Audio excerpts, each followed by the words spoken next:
खेलकूद परिषदका उपाध्यक्षज्यू, सदस्य सचिवज्यू लगायत सम्पूर्ण पदाधिकारी, खेलाडी र सहभागी साथीहरू, सञ्चारकर्मी मित्रहरू,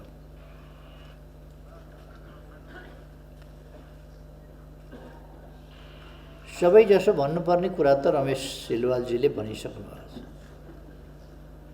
त्यसकारण मैले धेरै कुरा भनिरहनु पर्ने जस्तो लाग्दैन। बाबा सनफ्लावर ओइल, शुद्धता यसमै भेटिन्छ।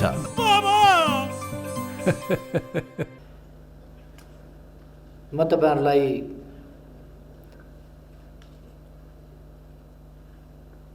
खास गरी साउथ एसियाली गेम्समा जुन सफलता नेपाली खेलाडीहरूले प्राप्त गर्नुभयो त्यसका निम्ति फेरि पनि बधाई भन्न चाहन्छु। नेपालका लागि त्यो एउटा धेरै उत्साहजनक र सुन्दर रेकर्ड हो। अघिल्लो भन्दा पछिल्लोमा तुलनै गर्न नसक्ने गरीको प्रगति, त्यो अत्यन्तै प्रशंसायोग्य प्रगति हो र अतुलनीय प्रगति हो। अरू गेमहरूमा पनि पछिल्ला दिनहरूमा आएर नेपालले प्रगति गरिरहेको छ। म यसमा खुसी व्यक्त गर्न चाहन्छु। तर हामीले यतिमै सन्तोष गर्ने भने होइन, योभन्दा अझ बढी अगाडि हामी जान सक्दछौँ। एकपल्ट मैले अगाडि जान सक्ने कारणहरू, सम्भवतः क्रिकेट वा फुटबलको के गेम थियो फुलचोक क्याम्पसको प्राङ्गणमा, इन्जिनियरिङ क्याम्पसको प्राङ्गणमा, त्यहाँ मैले बोल्दाखेरि भनेको थिएँ हाम्रो भूबनोट नै यस्तो छ जहाँ हिमाली भेगदेखि लिएर पहाड तराई तीनटै भूबनोट छ जहाँ खेल्न हामी अभ्यस्त छौँ। नेपालमा धेरै उचाइसम्म पनि हाई अल्टिट्युड नलाग्ने, धेरै उचाइमा जहाँ अरूलाई हाई अल्टिट्युड लाग्छ त्यहाँ हाई अल्टिट्युड नलाग्ने, त्यहीँ बसोबास गर्ने मानिसहरू हामी छँदैछौँ। तलका मान्छेहरू गयो भने हाई अल्टिट्युड लाग्छ, त्यहीँ बसिरहेकालाई लाग्दैन। अथवा धेरै अल्टिट्युडसम्म, धेरै उचाइसम्म हामी बस्छौँ। त्यहाँ बस्दा, त्यहाँ हिँड्दा, जहाँ अल्टिट्युड लाग्ने भनेको अक्सिजन पातलो हुन्छ, कम हुन्छ, त्यहाँ अल्टिट्युड लाग्छ, उचाइ लाग्छ, लेक लाग्ने भन्छौँ हामी। ती लेक लाग्ने ठाउँहरूमा त्यहाँको जनजीवन सधैँ उत्तिकै सहज, फुर्तिलो रहेको हुन्छ। अर्थात् हाम्रो भूगोल यस्तो छ जहाँ हामी त्यस्ता ठाउँहरूमा दौडिएका फोक्सोहरू, त्यस्ता ठाउँहरूमा उकालीहरूमा कुदेर, ओह्रालीहरूमा कुदेर अभ्यस्त भएको फोक्सो, त्यस्ता उकालीहरूमा कुदेर, उकालीहरूमा पनि भारी बोकेर सुगठित भएका मसल,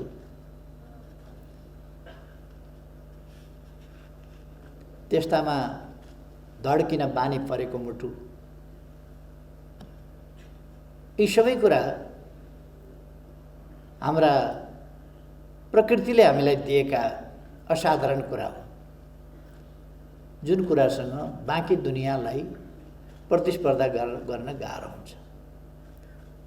त्यो कुरा हालसालै हिउँदको सिजनमा, विन्टर सिजनमा K2 हिमालको जो दुर्गम दुरूह मानिन्छ K2 हिमाल, यसै पनि चढ्नका लागि त्यसमाथि विन्टर सिजनमा 60-65 डिग्री माइनस 60-65 डिग्री सेल्सियस माइनसमा जाँदा तीव्र हावाको वेग भएको अवस्थामा मान्छे नै उडाउला जस्तो अवस्था हाम्रो 10 जना नेपाली युवाहरूको टिमले इतिहासमै पहिलोपल्ट K2 को विन्टर क्लाइम्बिङ सफल गर्यो। अत्यन्तै असाधारण साहसिक कुरा हो। साहसले मात्रै पनि हुँदैन, त्यो पार गर्न सक्ने क्षमता पनि चाहिन्छ, त्यसलाई झेल्न सक्ने क्षमता चाहिन्छ। 10 जनाको टिममा 10 जना कसैले परित्याग गर्नु पर्दैन, कसैले कुनै क्षति नभइकन सफल हुनु असाधारण उपलब्धि हो। त्यसले देखाउँछ नेपालीहरूको पोटेन्सियल के छ भन्ने कुरा। अहिले त यो खाली प्रकट हुन सुरु मात्रै गरेको छ। के हो पोटेन्सियल नेपाल? नेपालीहरूमा त्यो पोटेन्सियल छ। अब त्यो पोटेन्सियललाई हामीले कसरी त्यसलाई वास्तविक अर्थमा पहिचान गर्ने, चिन्ने, त्यसलाई अगाडि कसरी बढाउने, त्यसलाई सदुपयोग कसरी गर्ने, त्यसको विकास कसरी गर्ने र त्यो पोटेन्सियलको सदुपयोगबाट उपलब्धिसम्म कसरी पुग्ने, प्रश्न त्यो हो।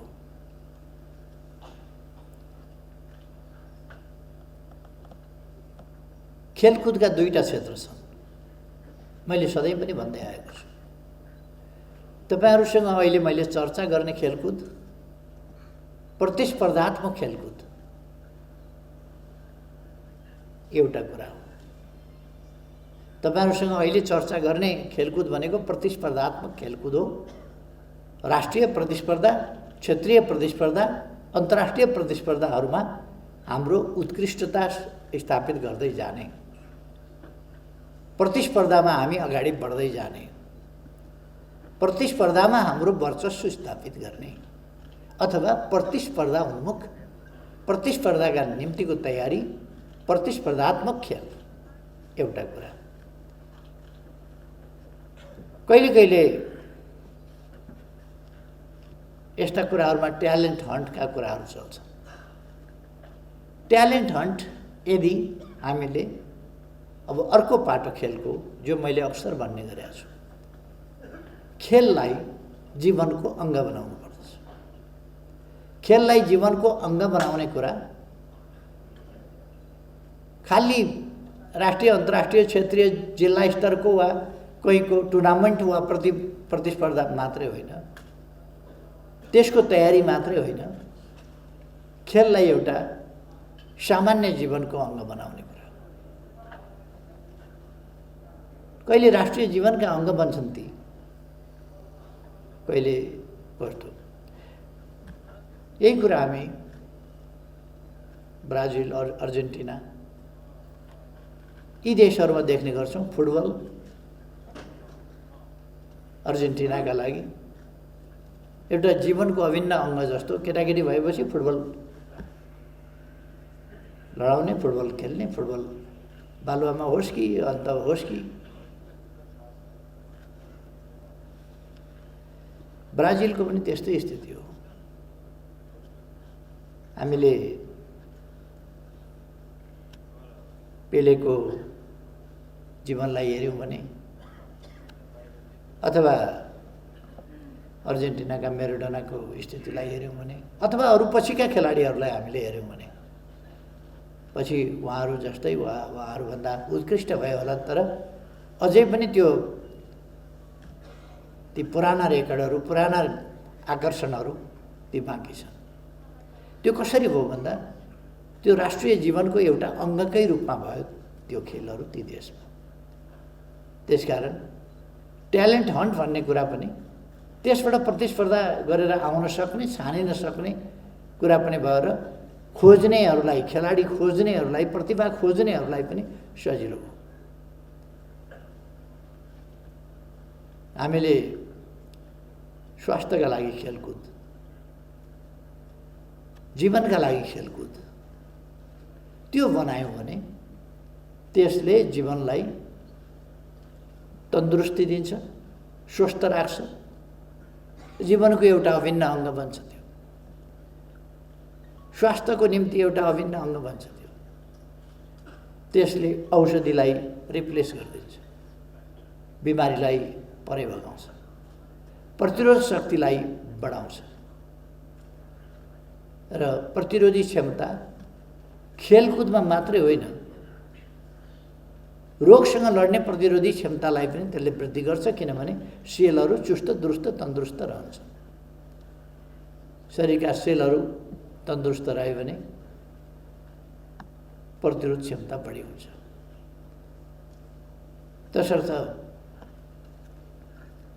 खेललाई हामीले जीवनको अङ्ग बनाउन विभिन्न ठाउँमा हामी यस्ता प्रतियोगिताहरू सो गर्ने, त्यो किन गर्छौँ भने त्यसको एट्र्याक्सन बढोस् र समाज त्यसप्रति अलिक आकर्षित, अझ बढी आकर्षित हुँदै जान सकोस्। त्यो कुरा हामी ध्यान दिइरहेका हुन्छौँ। यो एउटा पक्ष हो, खेललाई जीवनको अङ्ग बनाउने, खेललाई प्रतिरोध क्षमता वृद्धि गर्ने एउटा माध्यम बनाउने, खेललाई स्वस्थ जीवनका लागि एउटा पूर्व शर्त हो भन्ने कुरा रियलाइज गराउने र खेललाई एउटा सामाजिक संस्कृतिको रूपमा, जीवन पद्धतिको रूपमा नै हामीले स्थापित गर्ने कुरा। त्यो हाम्रो खेलकुद मन्त्रालय, खेलकुद परिषद, खेलकुद सङ्घहरू, विभिन्न खेलकुद सम्बन्धी क्लबहरू अथवा सचेत नागरिकहरू र सञ्चार माध्यमहरूको पनि हो साझा कर्तव्य हो कि खेल जीवनको एउटा अभिन्न अङ्ग होस्। खेलबाट मानिसले आरोग्यता प्राप्त गरोस्, निरोगी होस्, स्वस्थ जीवन जिउन सकोस्। हरेक उमेरका मानिसले आफ्नो उमेर अनुसारको खेल र एक अवधिमा हामी प्रतिस्पर्धात्मक खेल खेल्छौँ, एक अवधिमा, तर जीवनभरि चाहिँ जीवनका लागि खेल, स्वस्थ जीवनका लागि खेल चाहिँ जीवनभरि रहन्छ, बालपनदेखि बुढौतीसम्म। अब अहिले मैले प्रतिस्पर्धी खेल त खेल्न सक्दिनँ, प्रतिस्पर्धी खेल खेल्न सक्दैन भने पनि खेल चाहिँ खेल्न पर्छ अथवा खेल चाहिँ आफ्नो जीवनको अङ्ग बनाउनु पर्छ ताकि स्वस्थ रहन सकियोस्, शरीरलाई चुस्त दुस्त राख्न सकियोस्। यस दिशामा सबैको प्रयास कि हाम्रो समाजको एउटा अभिन्न अङ्ग बनोस्। अरू कतिपय नाचगानहरू हुन्छन्, गीतहरू हुन्छन्, नाच्ने अभ्यासहरू हुन्छन्, त्यस्तै गरेर टिभीमा हेरेर बच्चा बच्चीहरू नाच्ने अभ्यास अनेक सिक्छन्, त्यस्तै गरेर टिभीमा हेरेर पनि खेल सिक्ने अभ्यास, यी कामहरू गर्न जरुरी छ। योग सिक्ने अभ्यास, यी कामहरू गर्न जरुरी छ र आफ्ना विधा विशेषका खेलहरूमा विशेष ध्यान दिने। एउटा सामान्य खेलकुद, अर्को आफ्नो विषयगत खेलकुद, विषयगत केन्द्रित भएर गरिने अभ्यास। विषयगत केन्द्रित भएर गरिने अभ्यासले त्यस खेलमा दक्षता दिलाउँछ भने स्वास्थ्यका लागि सामान्य खेलकुद, मनोरञ्जनका लागि गरिने सामान्य खेलकुद, मनोरञ्जनले पनि स्वास्थ्यलाई राम्रो गर्छ। त्यसकारण व्यायाम र मनोरञ्जन दुईटै खेलकुदमा प्राप्त हुन्छ, दुईटैले स्वास्थ्यलाई राम्रो गर्छ, जीवनलाई राम्रो गर्छ। खाली शारीरिक रूपमा मात्रै होइन, खेलकुदले मानिसको सहनशक्तिलाई बढाउँछ।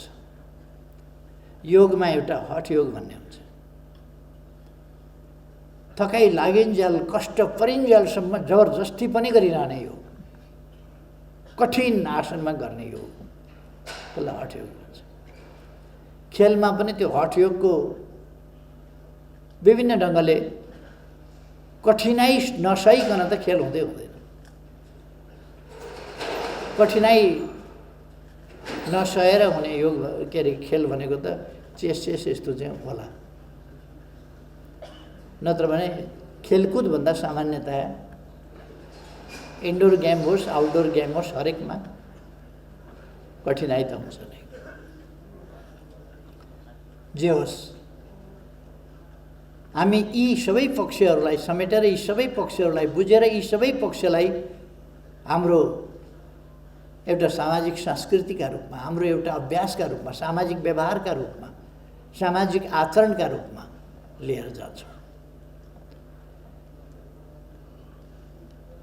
यो कुरा हामी देख्न सक्छौँ अहिले कतिपय देशहरूमा। सबभन्दा व्यापक सायद खेललाई जीवन पद्धति बनाउने कुरामा सायद भियतनाम सबभन्दा अगाडि हो। भियतनाममा त्यहाँका राष्ट्रपति हो ची मिन्हले युवाहरूलाई खेलकुदमा अग्रसर गराउनका लागि राष्ट्रपतिसँग व्यायाम त्यो सुरु गरे। राष्ट्रपति बिहान सबेरै खेल मैदानमा जाने र व्यायाम गर्ने, अनि अरू सबैले पनि व्यायाम गर्ने।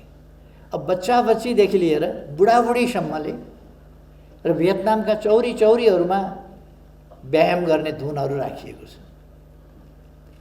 त्यो धुन म्युजिकको तालमा त्यहाँ व्यायामहरू, ताइचीहरू, अरू व्यायामहरू, त्यो एक प्रकारको योगका विभिन्न आसनहरू जस्तै हो। त्यो ताइची खेल्ने हो ची मिन्हले त्यो सुरु गर्यो। त्यसबाट आम जनता बिहान सबेरै मैदानमा पुग्ने र खेलमा सरिक हुने, अभ्यासमा व्यायाममा सरिक हुने। त्यसले मान्छेलाई अब खेलको विशिष्टीकृत रूपतिर लिएर जान्छ, सामान्य खेलकुदबाट विशिष्टीकृत रूपतिर। किनभने स्वस्थ तन्दुरुस्त भएपछि उसलाई अरू खेल पनि खेल्न मन लाग्छ र विषयगत ढङ्गले आफ्नो अभ्यासलाई केन्द्रित गरेर त्यतापट्टि पनि लिएर जान सक्छ। विषयगत कुराले व्यायाम नपुग्न सक्छ, विषयगत खेल खेल्दा व्यायाम नपुग्न सक्छ। एक चिजको व्यायाम होला, अर्को चिजको व्यायाम छुटेको हुन्छ। त्यसकारण त्यो अरू चिजको व्यायाम पुरा गर्नका लागि पनि फेरि सामान्य एक्सर्साइज जस्ता कुराहरू या खेल जस्ता कुराहरू, अभ्यास जस्ता कुराहरू गर्नुपर्ने हुन्छ। यी पक्षहरूमा ध्यान दिन म साथीहरूलाई आग्रह गर्न चाहन्छु कि हामीले सामान्य खेल र विशिष्टीकृत खेललाई संयोजन गरेर लान सक्यौँ भने खेलकुदमा हामीले अझ ठुला प्रगति हासिल गर्न सक्छौँ।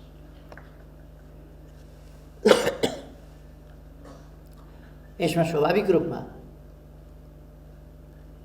मानसिक र शारीरिक दुईटै कुराको उत्तिकै महत्त्व छ। खेलमा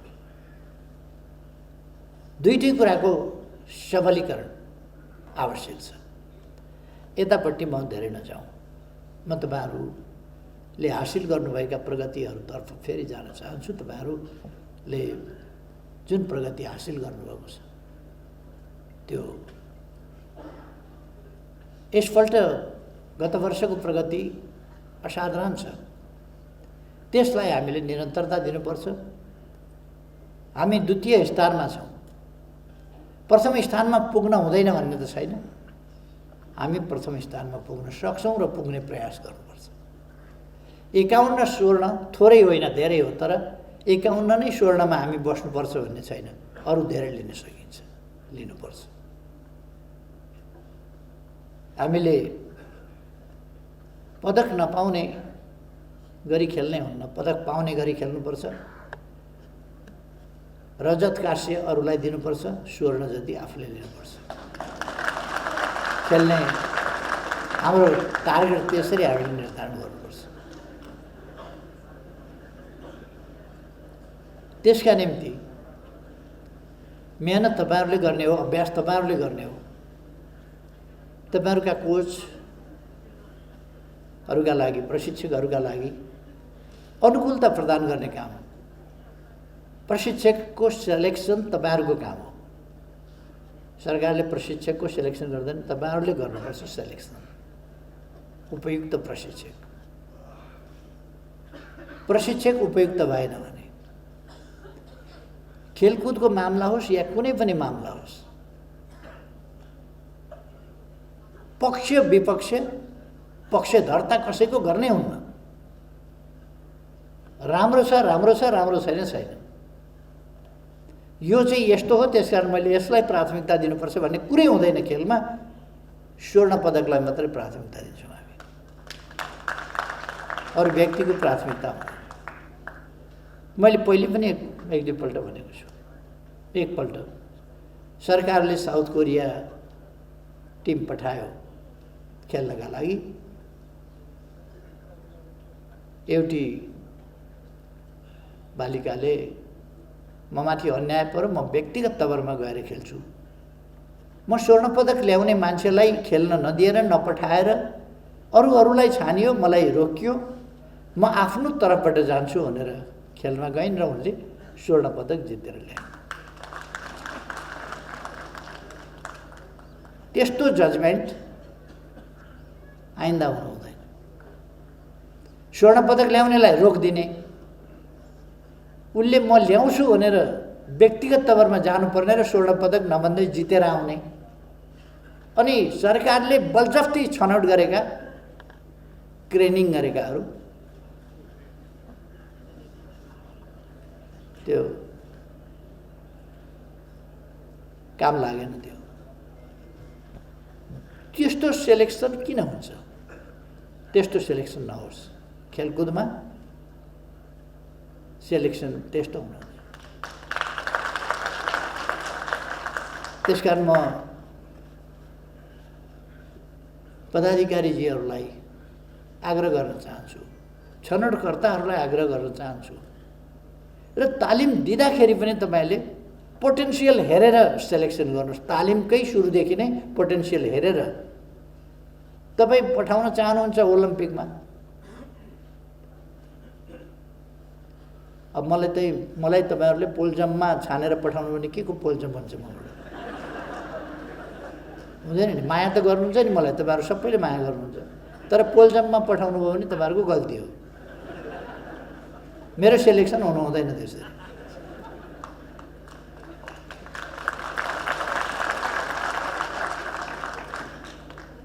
माया गर्नु आफ्नो ठाउँमा छ, तर सेलेक्सनमा भेदभाव तलमाथि हुनु हुँदैन।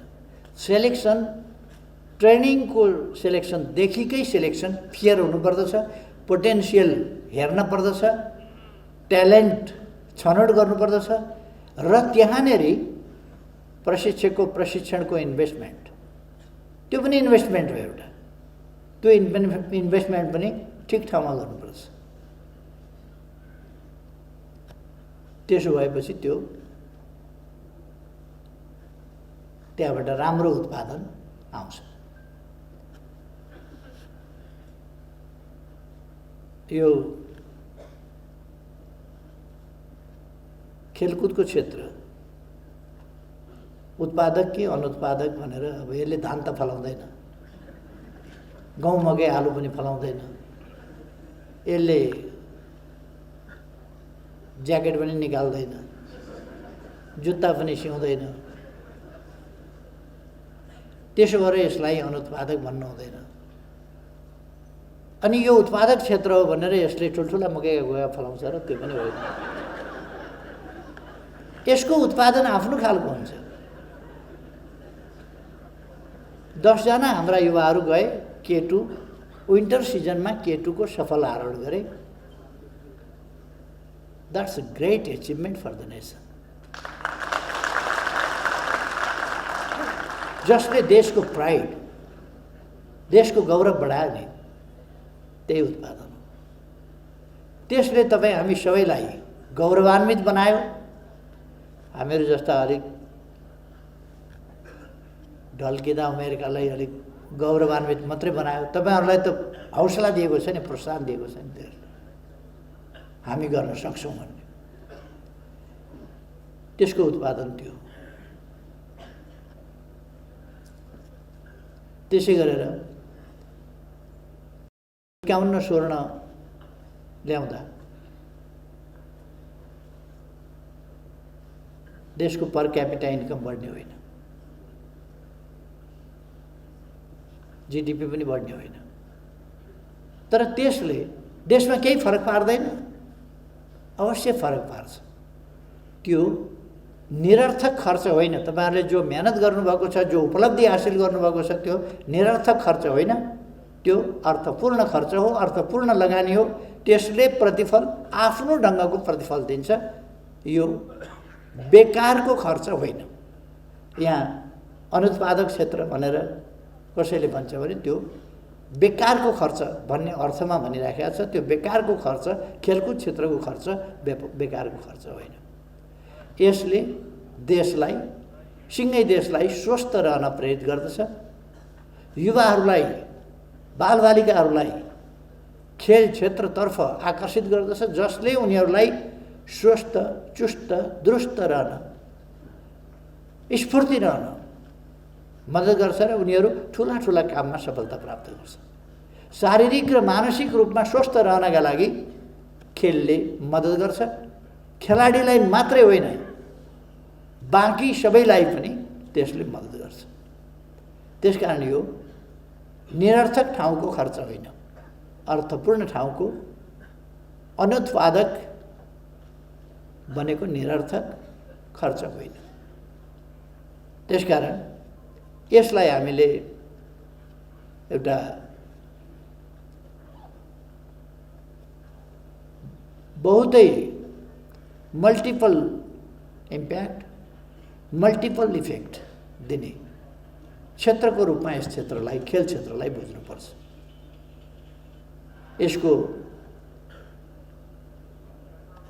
एउटा टिम र अर्को टिम, एउटा क्लब र अर्को क्लबका बीचमा एउटा सिल्डका लागि भएका खेलमा त्यो क्लबको प्रतिष्ठाका लागि कति प्रतिस्पर्धा भइरहेको हुन्छ। जिल्ला जिल्लाका बीचमा खेल हुन्छ, अन्तर जिल्ला। त्यो जिल्ला जिल्लाको प्रतिष्ठाका लागि कुन जिल्लाले जित्यो भन्नु, यसमा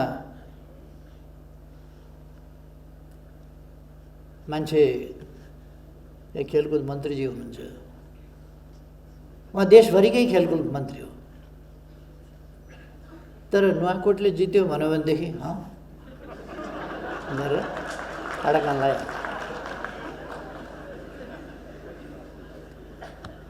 दुनियाँमा यदि साउथ एसियामा नेपालले जित्यो भन्यो भने ठाडोगान लाउनुहुन्छ। प्रदेशहरूमा 3 नम्बरले जित्यो भन्यो भने ठाडोगान लाउनुहुन्छ, भनेर। जिल्लाहरूमा नुवाकोटले जित्यो भने फेरि जितेछ है मेरो जिल्लाले भन्ने उहाँलाई परिहाल्छ। यो यस्तो चिज हो जसले मान्छेलाई बहुत उत्साहित गर्छ, छुन्छ त्यसले। यस्तो किन हुन्छ? अथवा मान्छे अत्यन्तै सेन्सिटिभ प्राणी हो। यसको मेमोरी पावर, यसका अरू पक्षहरू बहुतै सेन्सिटिभ छ, बहुतै सेन्सिटिभ प्राणी हो। मान्छे बुझ्छ, चेतनशील छ, ज्ञानी छ, त्यसकारण यो सेन्सिटिभ पनि छ। जित्ने र हार्ने कुराको अरू पशुपन्छीहरूलाई पनि केही केही अर्थ रहन्छ जित्ने र हार्ने कुराको। तर मान्छेलाई जित्ने र हार्ने कुराको सानो अर्थ होइन। विश्वयुद्ध भएका छन् जित्ने र हार्ने कुराको अहङ्कारले, विश्वयुद्ध भएका छन् हार्ने र जित्ने कुराले। देश देशका बीचमा हामी लगभग भन्ने हो भने इतिहासभन्दा प्राय हामी विकासका इतिहासभन्दा लडाइँका इतिहास पढ्छौँ, हार र जितका इतिहास पढ्छौँ। हामीले इतिहास भन्यौँ भने नेपालको इतिहासभन्दा बढ्ता चाहिँ कसले कहाँ लड्यो, कसरी लड्यो, के गर्यो, कसले बहादुरी देखायो, को जित्यो, को हार्यो, इतिहास पढ्दा बढ्ता चाहिँ जित र हारकै पढिन्छ। त्यसो भएर आज मान्छेले विश्वमा अशान्ति किन मचाइरहेछ? अशान्ति किन मचाउँछ? त्यही जित र हारका लागि।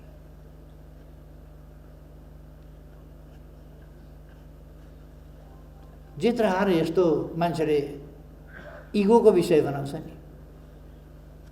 संसद भङ्ग भइसक्यो, चुनाव आउन लागिसक्यो, चुनाव हुनु हुँदैन भनेर केही गराइराखेका छन्। अर्थ केहीका लागि होइन, जितेँ भन्ने पार्नलाई।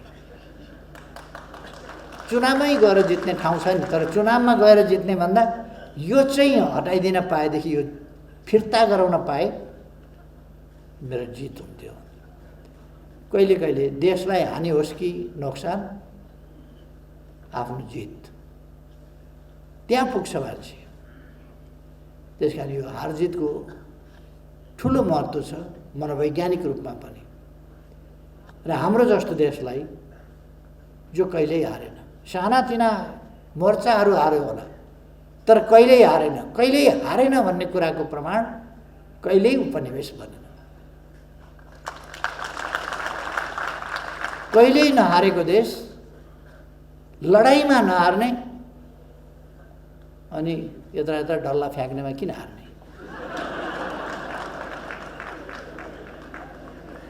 तोपसँग नहार्ने, गोला बारुदसँग नहार्ने, काठमारसँग नहार्ने, अङ्ग्रेज लड्न आउँदा तोप लिएर आउँदाखेरि नहार्ने, खुकुरीले जितिदिने त्यस्ता नेपालीले खेल भने कि एउटा भकुन्डै हान्ने त हो नि। क्रिकेटमा एउटा बल हान्ने त हो नि। किन हार्नु परेको छ त्यसमा चाहिँ? त्यस कारण त्यसमा पनि नहार्ने। अब हामी हार्यौँ किन त? हामीले 12औं दक्षिण एसियाली खेलकुदमा 3टा मात्रै स्वर्ण किन जित्यौँ? किन 3टा मात्रै? अभ्यास पुगेन।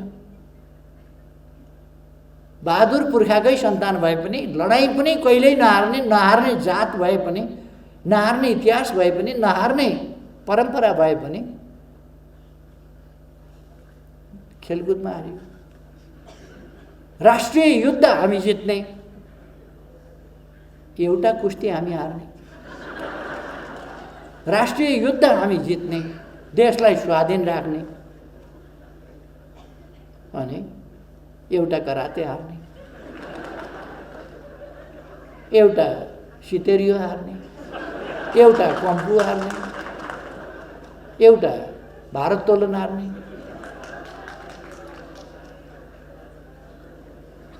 त्यस कारण यो हामीलाई मिलिरहेको छैन। यो नमिलेको कुरा मिलाउनका लागि हामीले आफ्नो अभ्यासलाई जित्ने तहमा उठाउन जरुरी छ। अरू कुनै कुरामा हाम्रो कमी होइन। अभ्यासलाई जित्ने तहमा उठाउन राम्रो प्रशिक्षक, latest technology, sports technology, latest sport technology, त्यसका लागि इक्विपमेन्ट्स एन्ड फेसिलिटिज। र म तपाईहरुलाई के भन्छु भने तपाईहरुलाई ती कुराहरू उपलब्ध गराउन गच्छेअनुसार लग्जरियस हिसाबले होइन,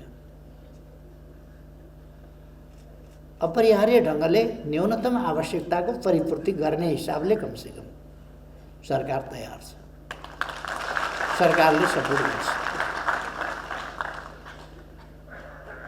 मैले यहाँ लग्जरियस भनेको के भने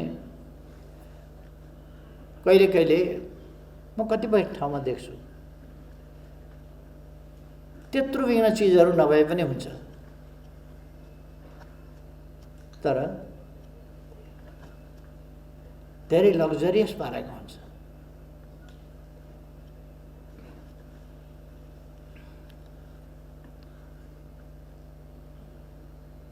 त्यो फ्रान्सको एउटा मनमात्र भनेको माउन्ट यसो अलगरको डिस्को परेको छ क्या त्यो ठाउँ। मन्त्रै भनेर लेख्छ, त्यसलाई उनीहरू उच्चारणमा मन मात्र भनेर उच्चारण गर्छ। मन भनेको म मात्र, म मात्र, माउन्ट मात्र। त्यहीँ बसेर विश्व प्रसिद्ध आर्टिस्टहरूले विश्व प्रसिद्ध आर्टहरू पैदा गरेका छन्, देखाउँछन्, रचना गर्छन्। त्यो मन मात्र भनेको एउटा आर्टिस्टहरूको थलो हो। त्यहाँ तपाईँ जानुभयो भने यसो एउटा कालो कागज लिन्छ, कैँचीले तपाईँतिर हेर्दै चिट चिट चिट चिट यसो हेर्छ, चिट चिट चिट काट्छ, तपाईँ जस्तो दुरुस्त निकालिदिन्छ। त्यहाँ कैँचीले काटेर दुरुस्त निकाल्छ अनि तपाईँलाई दिन्छ। त्यो मैले पैसाका लागि होइन, मैले आर्ट मात्रै तपाईँलाई सेयर गरे हौँ भन्छ, दिन्छ। उसले 1 मिनटमा, बढीमा 1 मिनट लगायो होला, नत्र आधा मिनटमा चटचट काटेर दिन्छ। तर तिनीहरूसँग त्यत्रो एकदम फेसनेबल चिजहरू हुँदैन। म कहीँ कहीँ हेर्छु आवश्यकताभन्दा बढी फेसनेबल चिज, लेस आर्ट मोर इक्विपमेन्ट्स, त्यस्तो थुप्रै ठाउँमा देखिन्छ। उनीहरूसँग लेस इक्विपमेन्ट हुन्छ तर आर्ट चाहिँ यति स्ट्यान्डर्डको, यति हाई लेभल स्ट्यान्डर्डको आर्टहरू उनीहरू पैदा गर्छ। एकछिन यहाँ बसिदिनुहोस् त भन्छ, एउटा मुढा राख्छ, त्यहाँ बस्दा बस्दै खरखर पर्छ, क्यामेराले खिचे जस्तै तपाईँको फोटो निकालिदिन्छ, आश्चर्यचकित बनाउने गरी। अर्थात् हामीले न्यूनतम हाम्रा आवश्यकताहरू परिपूर्ति गर्ने त्यो काम गर्नुपर्छ। हामी बजारमा आवश्यक सामान किन्न जाने हिसाबको कारोबार गर्नुपर्छ, सपिङ जाने हिसाबको कारोबार होइन। बजारमा सामान किन्न जानु र सपिङ जानु फरक छ। तपाईँ हामी कहिले कहिले आवश्यक सामान किन्न जान्छौँ, कहिले कहिले चाहिँ सपिङ गर्न जान्छौँ।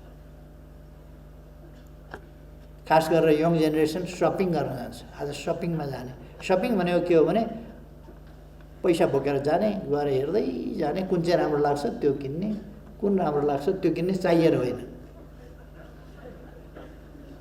अनि के ल्यायो भन्दाखेरि यो किन गएको थियो भन्दाखेरि सपिङ गर्न, दाल किन्न होइन, चामल किन्न होइन, चाहिएको कपडा किन्न होइन, ज्याकेट जाडो भयो ज्याकेट किन्नु पऱ्यो हिउँदमा, त्यसका लागि होइन, राम्रो देख्यो त्यस, द्याट्स सपिङ। हामी सपिङ, हाम्रो गभर्मेन्टले सपिङ एफोर्ड गर्न सक्दैन, तर दैनिक जीवनका लागि आवश्यक पर्ने सामान एफोर्ड गर्न सक्छ। त्यो एफोर्ड अनुसारको तपाईँहरूलाई सहयोग हुन्छ, आवश्यक सामग्रीको सहयोग पुग्छ, हुन्छ। त्यो तपाईँहरूले यस पक्षलाई बुझ्नुहुन्छ भन्ने लाग्छ। रमेशजीले भन्नुभयो बजेट घट्यो यसपल्ट, यो कोरोनाले घटायो होला। यो कोरोनालाई सन् 2021 भित्रै हामी लखेट्दैछौँ। अब लखेट्न सुरु गरिसकेका छौँ, बजेट पनि बढ्न थाल्छ।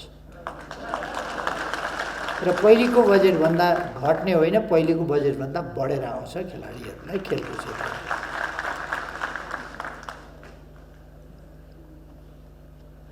यदि दुईटा पाटामा बजेटलाई हेर्नुपर्छ। कहिले कहिले बजेट बढेर आउँछ। किन बढेर आउँछ भने हामीले स्टेडियमहरू बनाउनका लागि छुट्याउँछौँ,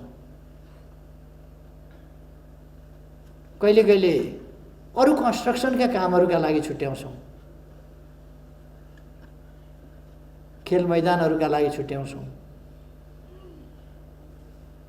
स्विमिङ पुलहरूका लागि छुट्याउँछौँ, या अरू चिजहरूका लागि छुट्याउँछौँ। त्यो एकपल्ट गरिसकेपछि त्यो पुरा हुन्छ। स्टेडियम एकपल्ट बनाइसकेपछि यदि गण्डकी प्रदेशलाई खेलकुदको बजेट दिनु पर्यो भने स्टेडियम बनाउने वर्ष दिएको बजेट अर्को वर्ष दिनु पर्दैन, किनभने स्टेडियम बनिसकेपछि द्याट च्याप्टर इज क्लोज्ड। अब नियमित बजेट चाहिँ त्यहाँ खेलाडीहरूलाई प्रोत्साहनका लागि, खेलाडीहरूको जीवन निर्वाहका लागि, खेलाडीहरूलाई अनुकूल वातावरण बनाउन, खेल सामग्रीहरूका लागि, कोचका लागि, ट्रेनिङका लागि यी सबै कुराहरूको बजेट चाहिँ घट्दैन, त्यो बढेर जान्छ। तर कहिले कहिले विशेष पर्पसका लागि यदि बजेट छुट्याइएको छ भने त्यो चाहिँ अर्को वर्ष घटेर जान सक्छ, किनभने त्यो पर्पस पुरा भयो, त्यो काम टुङ्ग्यो। त्यसकारण गच्छे अनुसारको, मैले अघि नै भने गच्छे अनुसारको बजेट तपाईँहरूलाई उपलब्ध हुने कुरामा र खेल क्षेत्रलाई अगाडि बढाउने कुरामा सरकार बिना कन्जुस्याइ एकदमै उत्साहपूर्वक अग्रसर हुन्छ। तपाईँहरू ढुक्क रहनुहोस्।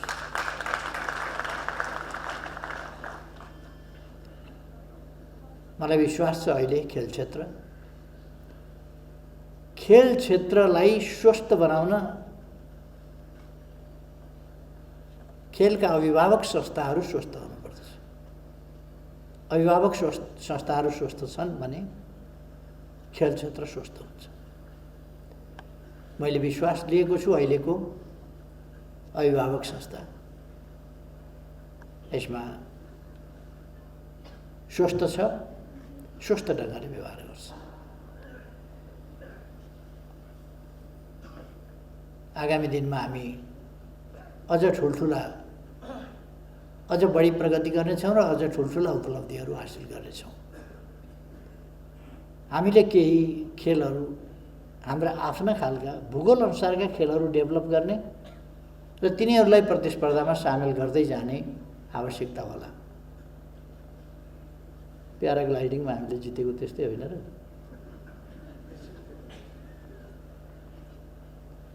कहिले कहिले त्यो पनि गर्नुपर्छ। हाम्रो भूगोल अनुसारका स्पोर्ट्स गेम्स डेभलप गर्ने, त्यसलाई इन्क्लुड गर्ने। दुईटा फाइदा छ। एउटा, हाम्रो खेलहरू हामी इन्टरनेसनलाइज गर्छौँ, त्यसको रसास्वादन अरूले पनि गर्न पाउँछ, त्यसको आनन्द अरूले पनि लिन पाउँछ, त्यसको बेनिफिट अरूले पनि लिन पाउँछ। अर्कातिर त्यसमा हामीसँग कम्पिट गर्न अरूलाई गाह्रै हुन्छ। दुईटै फाइदा। त्यसकारण हाम्रो भूगोल अनुसारको गेम्स, स्पोर्ट्स, ती स्पोर्ट्सहरूको डेभलप गर्ने र तिनीहरूलाई चाहिँ नि सामेल गर्ने खेलकुदमा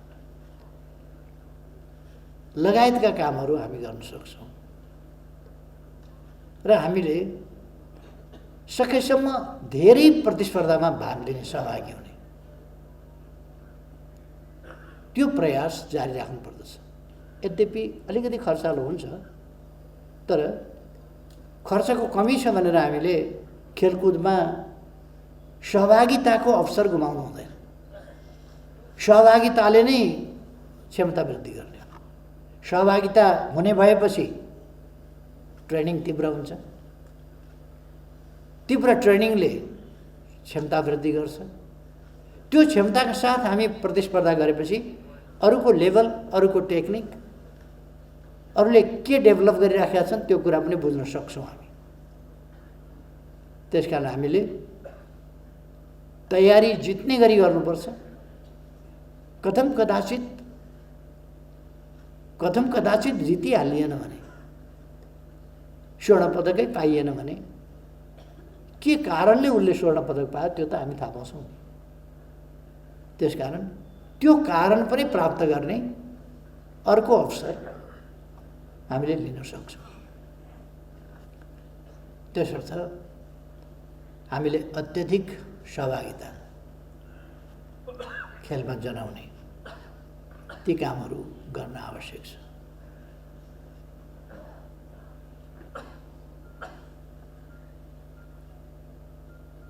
तपाईँहरूको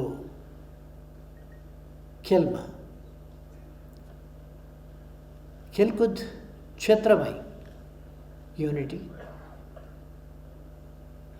यो खेल क्षेत्र त यस्तो हो, आफूलाई मुक्का हान्दै गरे हुन्छ, आफूलाई लात गर्दै गरे हान्दै गरे हुन्छ, आफूलाई चोट पुर्याउँदै गरे हुन्छ, आफूलाई उचालेर पछार्दै गरेको हुन्छ। तर पनि खेल्ने बेलामा पनि यसो मिलाएर, हात मिलाएर खेल सुरु गर्ने, जिते हारेपछि पनि फेरि पुरानो हाम्रो मित्रता हार जितपछि पनि कायम छ है भनेर साथ मिलाउने चलन हुन्छ।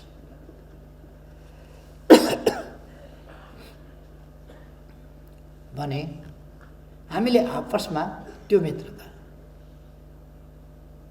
राखेर त्यो मित्रताका साथ अगाडि बढ्ने ती कामहरू गर्नुपर्दछ। अब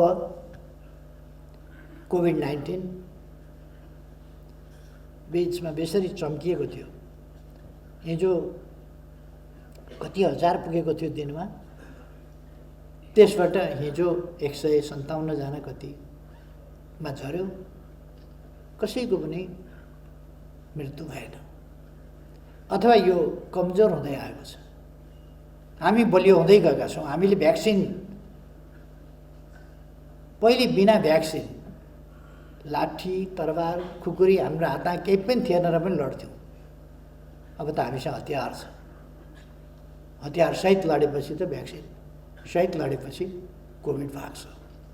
त्यसकारण खेलकुद क्षेत्र पनि अब फेरि उठ्छ, फेरि जुर्मुराबाट उठ्छ। अरू क्षेत्रहरू जस्तै हाम्रो सामाजिक जनजीवन, हाम्रा उद्योगहरू, हाम्रो व्यापार, हाम्रो पर्यटन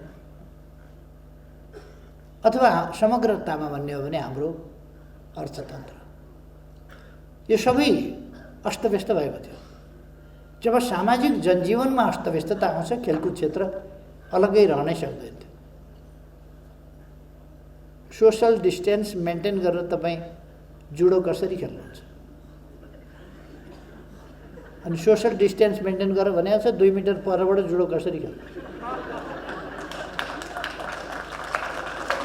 खेल त पछाडि पर्नै भयो। यस बीचमा खेल पछाडि पर्न स्वाभाविक हो, तर आगामी दिनमा अब खेल फेरि अगाडि बढ्छ। हामी कोभिडलाई पराजित गर्दैछौँ र हामी अगाडि बढ्छौँ।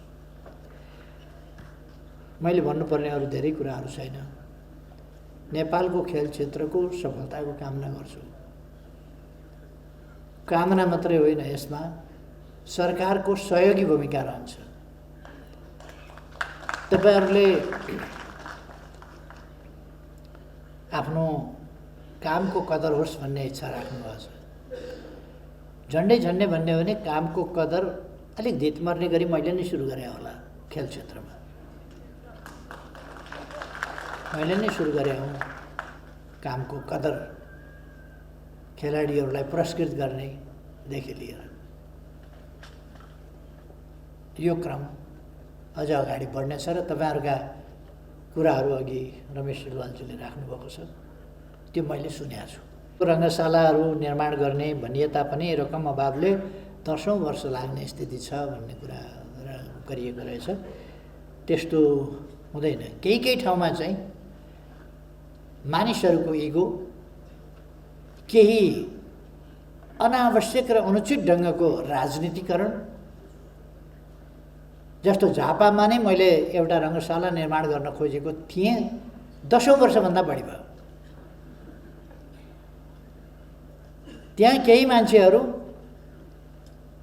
जमिन पनि मेरै पहल प्रयासमा प्राप्त भएको हो, सबै कुरा भएको हो, बजेट पनि कमी नभएको हो, तर पनि केही मान्छेहरू त्यो मलाई जस जान्छ भनेर त्यो कसरी डिस्टर्ब गर्न सकिन्छ त्यो काममा लागेको छ। र सबभन्दा बढी दुःखको कुरा के हो भने त्यहाँ अन्तर्राष्ट्रिय स्तरको राष्ट्रिय रङ्गशाला बनाउने मैले घोषणा गरेँ। त्यहाँ युवाहरू, सबभन्दा बढी फाइदा त त्यहाँका युवाहरूलाई हुन्थ्यो, त्यहाँका युवाहरूलाई हुन्थ्यो। त्यो रङ्गशालालाई फेरि एउटा औपचारिक रङ्गशाला मात्रै होइन, विभिन्न तहका अभ्यासका लागि बाहिर पनि क्रिकेट मैदान, बाहिर पनि खेल मैदान, फुटबल मैदान, यस्ता मैदानहरू, भलिबल मैदान, अरू मैदानहरू बाहिर पनि, जसले गर्दाखेरि एकदमै र स्थितिमा पनि, कच्चा स्थितिमा पनि अभ्यासहरू गर्न सकियोस्, त्यसबाट भित्र पस्ने स्थिति बन्न सकोस्, त्यस्ता प्रबन्धसहित गर्न खोजिएको। तर केही मान्छेहरूले लगातार विरोध गर्ने, र पोलिटिकल पार्टी पोलिटिकल लिडरहरूले विरोध गर्ने विकास विरोधी मनोवृत्ति त्यस्ता कुराहरूले केही ठाउँमा त्यसरी पनि रोकिन्छन् अनेक प्रकारका दाउपेचले। तर म तपाईँहरूलाई भन्न चाहन्छु अहिले अभावमा केही रोकियो होला, अर्कोपल्टबाट अब आउँदो बजेटबाट यो चुनावको लगत्तै पछि तपाईँहरूलाई थाहा छ वैशाख 27 गते चुनाव दोस्रो चरणको पनि सकिन्छ, जेठ 15 गते बजेट आउँछ। चुनाव पछिको बजेटमा अब बजेट त यो बिचमा त पेश हुँदैन, तपाईँहरूलाई थाहा छ, चुनाव पछि नै बजेट हुन्छ। त्यस बजेटमा हामी यस पक्षलाई यी कुराहरूलाई ध्यान राख्छौँ र बजेटको अहिले पो हामीलाई चाहिँ कमसेकम 15-20 अर्ब रुपियाँ चुनावमा खर्च गर्नुपर्ने होला। अर्को वर्ष त त्यस्तो आकस्मिक बजेट त खर्च गर्नुपर्ने हुँदैन। त्यसो भएपछि 5 वर्ष हामी त्यस्तो आकस्मिक बजेट अलिकति स्थानीय निर्वाचन र प्रदेश निर्वाचनहरूका लागि खर्च हुन्छ। त्यसबाहेकका त्यो पनि 1 वर्ष हुँदैन, अर्को वर्ष मात्रै हुन्छ। त्यसपछि हामी यस्ता कुराहरूमा अल्मलिनु पर्दैन र बजेट अलिक पर्याप्त मात्रामा नै हामी लान सक्छौँ र रङ्गशाला निर्माण गर्ने कुराहरूलाई हामीले घोषणा गरि नै सकेका छौँ। त्यो हामीले घोषणा गरेको काम नगर्नलाई होइन, हामीले जे घोषणा गर्छौँ त्यो काम गर्छौँ। पूर्व पश्चिम राजमार्ग विस्तार गर्ने भन्यौँ, विस्तार गऱ्यौँ। धरहरा बनाउने भन्यौँ, भन्दैछु टुङ्गिन लागेको छ, तपाईँहरू हेर्नुहुन्छ होला। रानी पोखरी बनाउने भन्यौँ, बनायौँ, तपाईँहरूले देख्नुभएको छ।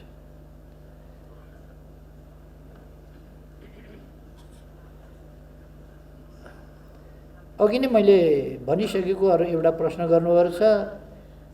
13औं दक्षिण एसियाली खेलकुदमा स्वर्ण पदक विजेताहरूलाई मान पदक दिने कुरा भने कसैले पनि पाएन, त्यसमा कसैले पाएन। केहीले पाए, केहीले पाएन, सबैले पाउनु पर्यो भन्ने कुरा। यसमा आगामी दिनमा ध्यान दिउँला। कर्मचारीहरूको सामाजिक सुरक्षा र स्थायी प्रक्रियाबारे सम्बोधन गरिदिने भनेर यहाँहरूले भन्नुभएको रहेछ। भर्खरै मात्रै हामीले 30,000 सरकारी कर्मचारीहरूलाई सामाजिक सुरक्षाका दायरामा ल्याएका छौँ। सोही बमोजिम यो 20 वर्षसम्म अस्थायी वा करारमा रहेका कर्मचारीहरूको व्यवस्था पनि गरिनेछ।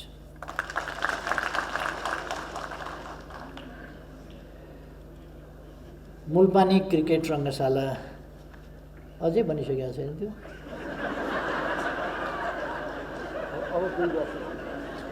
धेरै वर्ष भइसक्यो, त्यो अझै बनिसकेको छैन भन्दा छक्क लाग्यो मलाई। मैले हेर्न पाएको थिइनँ, त्यो छिटै कम्प्लिट हुन्छ।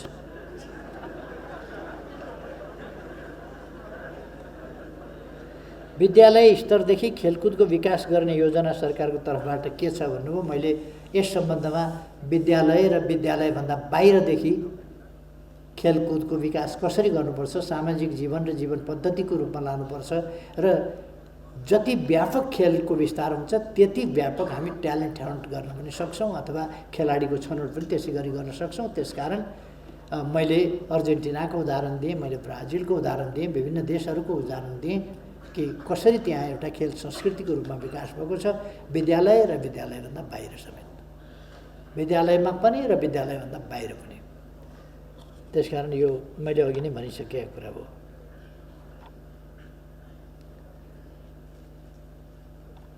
बिस 25 वर्षसम्म कर्मचारीको बढुवा नभएको भन्नुभएको रहेछ। किन बढुवा गर्ने ठाउँै छैन क्या हो, कहिले कहिले ठाउँ हुँदैन क्या।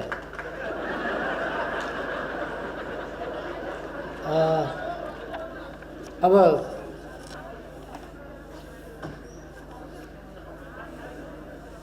खेलकुद परिषदको अध्यक्ष भइसकेपछि त्यसलाई फेरि उपाध्यक्षमा बढुवा गर्न भएन क्या। त्यस्तै पर्या हो भने, नत्र भने त बढुवा कसरी नभएको। 20औं वर्षदेखि 20-25 वर्षदेखि कर्मचारीको बढुवा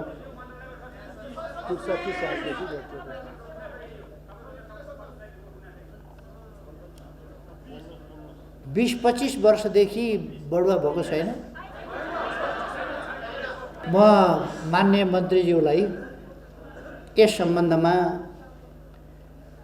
कम्प्लिट रिपोर्ट खेलकुद मन्त्रालयको तर्फबाट म समक्ष प्रस्तुत गर्न आग्रह गर्छु। तपाईँले यो सबै प्रस्तुत गर्नुहोस्, त्यसपछि यसलाई कार्यान्वयनमा लगिनेछ।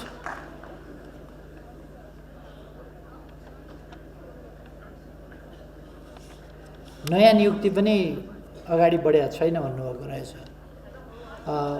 त्यो नयाँ नियुक्ति पनि आवश्यकता अनुसार नयाँ नियुक्ति हुँदै जान्छ कर्मचारीको हकमा। तर ओभर स्टाफिङ एउटा चलन के छ भने जो मन्त्री आयो उसले आफ्ना मान्छे अलिकति भर्ना गर्ने, अर्को आउँछ फेरि उसले अलिकति भर्ना गर्ने, चाहिएर भर्ना गर्ने कुरा रोकिँदैन। तर जनकपुर चुरोट कारखाना जस्तो बनाउनु हुँदैन। जनकपुर चुरोट कारखाना के हो भने एउटा मन्त्री आउँछ त्यहाँ अलिकति मान्छे आफ्ना राख्छ, अर्को मन्त्री आउँछ फेरि अलिकति त्यहाँ आफ्ना मान्छे राख्छ, गर्दा गर्दा सूर्य टोबाकोले त्यति नै उत्पादन गर्दाखेरि 700 कर्मचारी मजदुरले हुन्छ। जनकपुर चुरोट कारखानामा 2700 पुगिसके। त्यो उत्पादनले त्यहाँ तनखा खुवाउने भ्याउँदैन त कसरी उद्योग चल्छ?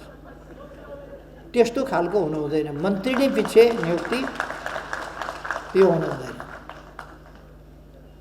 खेलकुदमा उपाध्यक्ष आए, सदस्य सचिव आए, मन्त्री आए, हरेकले आफ्ना आफ्ना मान्छे नियुक्ति गर्नुपर्ने यो होइन। आवश्यकता अनुसार आवश्यक सङ्ख्यामा आवश्यक दरबन्दी सिर्जना गरिनेछ र नयाँ नियुक्ति पनि सुरु गरिनेछ। म साथीहरूलाई धन्यवाद भन्न चाहन्छु।